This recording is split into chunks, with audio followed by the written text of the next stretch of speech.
আমি যদি নাকি একদম ডেট বলতে বলেন তাহলে ফেব্রুয়ারির 12 তারিখে আমাদের পরবর্তী নির্বাচন হবে।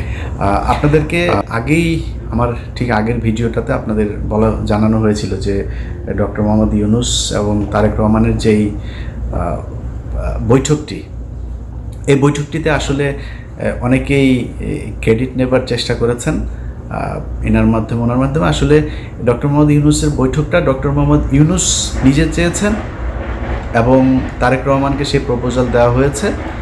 যথাযথ মাধ্যমে প্রপোজাল দেওয়ার পরে তারেক রহমান সেটাতে সম্মতি জানিয়েছেন, যে কারণে এই বৈঠকটা হয়েছে। এখানে কেউ তারেক রহমান বৈঠক করতে চান নাই, ডক্টর মোহাম্মদ ইউনূস প্রপোজাল দিতে চান নাই, আরেকজন এটা করে দিয়েছেন, এরকম বিশেষ করে দুইজনের নাম না বললেই না, ডক্টর আসিফ নজরুল এবং জনাব মনির হায়দার।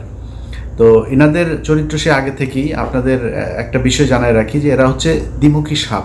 আপনি মনির হায়দারের কথা যদি বলি, মনির হায়দারকে জিজ্ঞেস করেন, আমাদের যখন পাসপোর্ট নেওয়ার জন্য এই অফিসে ঢুকতে দেয় না, তখন মনির হায়দার এই করোনার মধ্যেও মনির হায়দার 2020 সাল থেকে 2024 সালের মধ্যে টোটাল 3বার, আমার জানা মতে টোটাল 3বার তিনি বাংলাদেশে গিয়েছেন।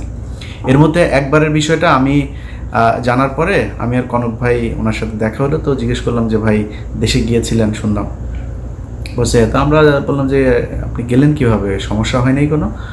সে আমাদেরকে জবাব দিল যে তিনি নাকি মাস্ক পরেছিলেন, তো মাস্ক পরে থাকার কারণে তাকে এয়ারপোর্টে চিনতে পারে নাই। তো আমরা মানে বুঝে নিলাম আর কি যে এয়ারপোর্টে মাস্ক পরে তারপরে পালায় যাওয়া যায়। আরে ভাই, যখন জেএফকে থেকে আপনি যখন গাড়িতে উঠবেন, প্লেনে উঠবেন, তখন এই প্যাসেঞ্জারের পুরো লিস্ট ঢাকা বিমানবন্দরে পৌঁছে যায়। তারা তো তখন দেখে কে কে আসছে।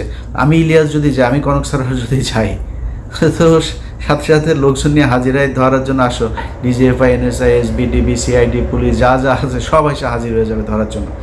উনি মাস্ক পরে চলে গিয়েছেন।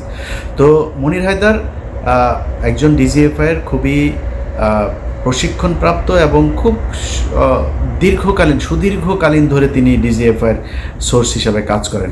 তো ধরেন আমার দেশের গোয়েন্দা সংস্থা, আমরা ডিজিএফআই মানি একটা নেগেটিভ একটা ন্যারেটিভ আমাদের চোখের সামনে ভাসে। এর কারণ হচ্ছে তারা দেশের বিরুদ্ধে কাজ করে।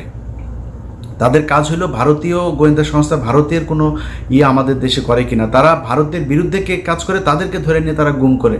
এটা হচ্ছে আমাদের ডিজিএফআই এই কাজ করে, যে কারণে জিনিসটাই নেগেটিভ। তো মনির হায়দারের সাথে আমার ব্যক্তিগত কোনো সমস্যা নাই। মনির ভাই আমাকে খুব স্নেহ করেন, উনি আমার সিনিয়র ভাই। এখানে আমাদের মাঝে মধ্যে ওনার সাথে দেখাও হইতো, একসাথে চা খেয়েছি, দাঁড়িয়ে আড্ডা দিয়েছি। কিন্তু ওনার প্রতি আমার ক্ষোভটা সেদিন থেকে শুরু হইলো, এখানকার কর্নেল যে মুস্তাফিজ সাহেব আছেন, উনি একদিন এক ভিডিওতে বিষয়টা বললেন যে মনির হায়দার আমাকে এবং কনক সারোয়ার দুইজনকে সরকারের বিরুদ্ধে যেন আমরা কথা না বলি, অর্থাৎ আওয়ামী লীগ সরকারের সময়, এই জন্য ওনাকে দায়িত্ব দিয়েছে ডিজিএফআই। তো উনি এসে আমাদেরকে এই কথাগুলো বলেছিলেন যে খামাকা সরকারের সাথে কি দরকার করার, হ্যাঁ, নানানভাবে একটু এই ধরনের একটু গুছায় এদিক ওইদিক করে। পরে এই লেফটেন্যান্ট কর্নেল আপনার মুস্তাফিজ ভাইয়ের কাছে পরে শুনলাম যে তাকে তিনি এই দায়িত্বটা দিয়েছিলেন যে আপনি বললে বোধহয় ইলিয়াস এবং কনক শুনবে, তো ওদেরকে একটু যে ওরা যেন সরকারের বিরুদ্ধে এত বেশি কঠোর অবস্থানে না থাকে, আওয়ামী লীগ সরকার আসলে কোনোভাবেই যাবে না। এটা সেই 2022-23 সালের কথা মুস্তাফিজ ভাইকে উনি বলেছিলেন। এটার পরে আসলে মনির ভাইয়ের প্রতি শ্রদ্ধা ভালোবাসা কোনো কিছুই থাকার বিষয় নেই। মনির ভাই এমনিতে উনি ওনার একদম ক্যারিয়ারের শুরু থেকেই উনি একজন দুর্নীতিগ্রস্ত একজন সাংবাদিক। ওনার এগুলি নিয়ে কথা বলতে চাই নাই, কিন্তু এখন যেহেতু এই অবস্থা সেই কারণে বললাম। ওনারা একটা ক্রেডিট নেওয়ার চেষ্টা করছেন, আবার ফের বিএনপির ভেতরে যে তারেক রহমান আমি তো আপনার জন্য অনেক কিছু করছি, এরকম বুঝায় এদের সাথে একটা খাতির জমানোর চেষ্টা করছেন। তো এই ধরনের কিছু মানুষজন আছে যারা কিনা এই বৈঠকটা করার ক্রেডিট বিভিন্ন জায়গায় নেওয়ার চেষ্টা করছেন। এরকম কোনো কিছু না। তারেক রহমান রাজি হয়েছেন, ডক্টর মোহাম্মদ ইউনূস তাকে প্রপোজাল দিয়েছেন, এবং আমি আগের ভিডিওতে বলেছি যে দুইটা পক্ষের কেউই ছোট হয় না। এখানে আমার এরকম একটা বৈঠক হওয়া দরকার ছিল। বৈঠকের ছোটোখাটো কিছু বিষয় আপনাদেরকে জানাবো। তার আগে মূল জিনিসটা আপনাদেরকে জানিয়ে দেই, সেটা হচ্ছে এই বৈঠকটা অত্যন্ত ফলপ্রসূ এবং আমরা এতদিন ধরে আসলে যা চাচ্ছিলাম সেইটাই এই বৈঠকের মধ্য দিয়ে ঘটেছে। এর মধ্যে একটা জিনিস হয়েছে সেটা হচ্ছে যে নির্বাচনের যে তারিখ ডক্টর মোহাম্মদ ইউনূস গেল কয়েকদিন আগে বলেছিলেন যে এপ্রিলে নির্বাচন হবে, সেই জায়গা থেকে সরকার সরে এসেছেন এবং যেটা হয়েছেন সেটা হচ্ছে ফেব্রুয়ারির, আমি যদি নাকি একদম ডেট বলতে বলেন তাহলে ফেব্রুয়ারির 12 তারিখে আমাদের পরবর্তী নির্বাচন হবে। 12 তারিখ কেন, সেটা হচ্ছে যে কোনোভাবেই রমজানের আগে চেয়েছিল তারেক রহমানের পক্ষ থেকে নির্বাচন, এবং যেহেতু রোজা শুরু হচ্ছে ফেব্রুয়ারির মাঝামাঝিতে 16 অথবা 15 তারিখ, তার আগে 15 তারিখ এর আগে একটা বিতর্কিত নির্বাচন হয়েছিল, যে কারণে ওই তারিখটাকে করা হয়নি। তার আগে আবার শুক্রবার শনিবার এরকম কিছু বিষয় আছে। তো 12 তারিখ সম্ভাব্য তারিখ এখন পর্যন্ত আমার কাছে থাকা যে তথ্য সেটা। তো এই বৈঠকের এটা হচ্ছে মূল যে জিনিস। তো এইটার পরে যে কেউ যে কাউকে জোর করে বলেছে যে, বা ডক্টর ইউনূস বলেছে না আমরা ফেব্রুয়ারিতে করব না, মার্চে নিয়ে যাব, এরকম কোনো কিছু হয়নি। ওনারা এটা বলেছেন, উনি বলেছেন ঠিক আছে কোনো সমস্যা নেই, নির্বাচন এইভাবেই হবে। এখন এত ফলপ্রসূ একটা কেন হইল, এটার কিন্তু কিছু কারণ আছে। এই বৈঠক করানোতে কারোর ক্রেডিট না থাকলেও বৈঠকটা যে ভালোভাবে হয়েছে এটার কিছু ক্রেডিট কিছু মানুষের আছে। সেটা হচ্ছে কিছু মানুষকে এই বৈঠকে না রাখাটাই হচ্ছে সেই ক্রেডিট। এখানে যদি সালাউদ্দিন থাকতো তাহলে প্রথমেই মনে করেন যে ডক্টর ইউনূসের সাথে তারেক রহমানের গ্যাঞ্জাম বাঁধানোর জন্য যত কোশ্চেন সেটা সে করত। এখানে যদি আমির খসরু মাহমুদ চৌধুরী থাকতো, এখানেও একটা গ্যাঞ্জাম বাঁধাইতো।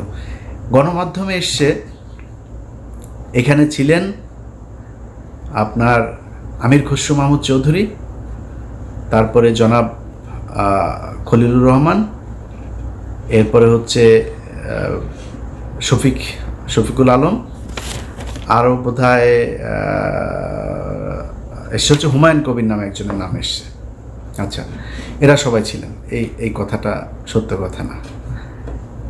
ডক্টর মোহাম্মদ ইউনূস যে হোটেলে উঠেছেন, ডকচেস্টার হোটেল, সেটা হচ্ছে লন্ডনের বিখ্যাত সেই হাইড পার্ক, এটার পাশের একটা রাস্তাটার নাম হচ্ছে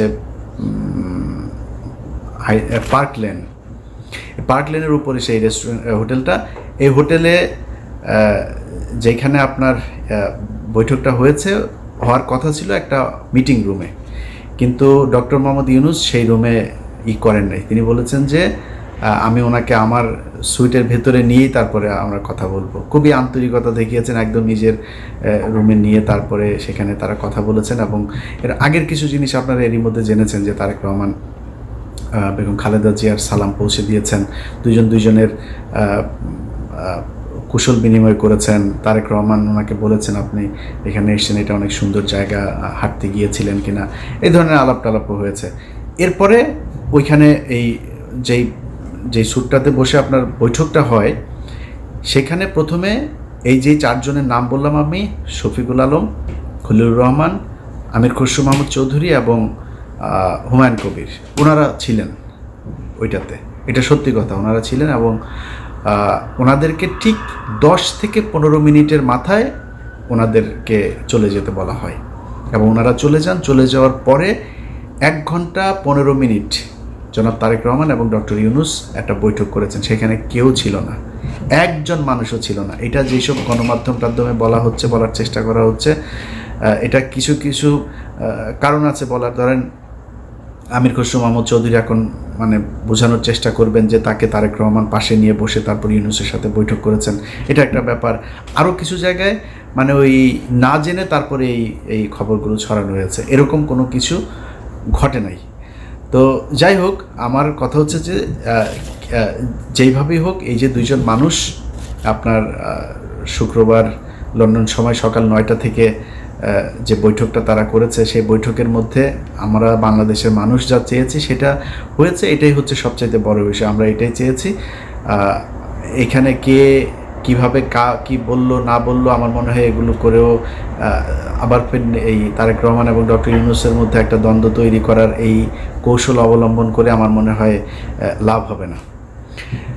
অতএব আমরা বিএনপি এবং ডক্টর মোহাম্মদ ইউনূসের দুইজনের মধ্যবর্তী একটা জায়গায় নির্বাচনের জন্য দেশবাসী প্রস্তুতি নেই। যারা নির্বাচন করবেন তারা প্রস্তুতি নেই। আমরা যারা ভোটার আছি আশা করি ইনশাল্লাহ এবারের ভোট নিজে উপস্থিত থেকে ভোট কেন্দ্রে গিয়ে তারপরে জীবনের প্রথম ভোট দেওয়ার সুযোগ পাচ্ছি। আমি আমার এর আগে যেই নির্বাচন, আমি 2002 সালের এসএসসি পরীক্ষার্থী, 2004 সালের এইচএসসি পরীক্ষার্থী। তো আমি ভোট দেওয়ার এর আগে আর সুযোগ পাইনি। একটা ভোট পেয়েছিলাম, 111 সরকারের সময়ের ভোটটা পেয়েছিলাম। তো ওইবার আমি ভোট দিতে যাই নাই। এবার ভোট দেবো ইনশাল্লাহ। আপনারা দোয়া করেন যাতে বাংলাদেশের মানুষের পছন্দের কেউ এবার বাংলাদেশের শাসন ক্ষমতায় আসেন। এবং এতদিন ধরে এই যে নির্বাচন এবং সংস্কার নিয়ে যে ধরনের চলছিল, আমার মনে হয় ফেব্রুয়ারি এটা খুব কম সময় না। এদিকে 6 মাস, ওইদিকে প্রায় 2 মাস, 8 মাস থেকে যদি আপনি তফসিল ঘোষণার ওই 3 মাস বাদও দেন, তারপরেও ধরেন আমাদের এদিকে 5 মাস অনেক সময়, অনেক কিছু করা যায়। এদিকে 10 মাস অলরেডি তাদের অনেক কাজ করাও আছে। সো এই যে 10 মাস আর 5 মাস 15 মাসের মধ্যে যে কাজগুলো প্রয়োজন, এবং আমি এখনও আমার খুবই এটা মানে চাওয়া থাকবে বর্তমান সরকারের কাছে যে নির্বাচনটা কিভাবে হবে, 5 বছর পরের সরকার কিভাবে আবার ক্ষমতা হস্তান্তর করবে, কাদের কাছে করবে, সেটা কি দলীয় সরকার থাকবে নাকি আগের মতো তত্ত্বাবধায়ক সরকার আসবে, তত্ত্বাবধায়ক বা এরকম আলাদা কোনো সরকার ব্যবস্থা হইলে সেটা কি ব্যবস্থা হবে, এরকম একটা একদম সুনির্দিষ্ট সবার সম্মতিতে, সবার ঐক্যমত্যের ভিত্তিতে একটা নিয়ম যেন করে নিয়ে যায়। আমি অনেক মানুষই নির্বাচনের কথা বললো গালাগালি করে, আবার সংস্কারের কথা বললো কিছু মানুষ গালাগালি করে। ভাই, আমি মাঝামাঝি আছি। আমি চাই একটা সংস্কার হোক এই জায়গায়, তবে নির্বাচনটা ফেব্রুয়ারিতে হোক সেটাও আমি চাই। অতএব এই দুইটা মিলিয়ে একটা ভালো পরিস্থিতি তৈরি হবে। বাংলাদেশের ইতিহাসের সবচাইতে সুন্দর গ্রহণযোগ্য একটা নির্বাচন হবে এবং বাংলাদেশের ইতিহাসের সবচাইতে সুন্দর একটা রাষ্ট্র পরিচালনার জন্য সুন্দর একজন মানুষকে আমরা এবার এই 2026 সালের নির্বাচনে পাবো। এটাই বিশ্বাস করি, ভরসা রাখি। আল্লাহ যেন আমাদের সবার এই ইচ্ছা পূরণ করেন। ভালো থাকবেন। আল্লাহ।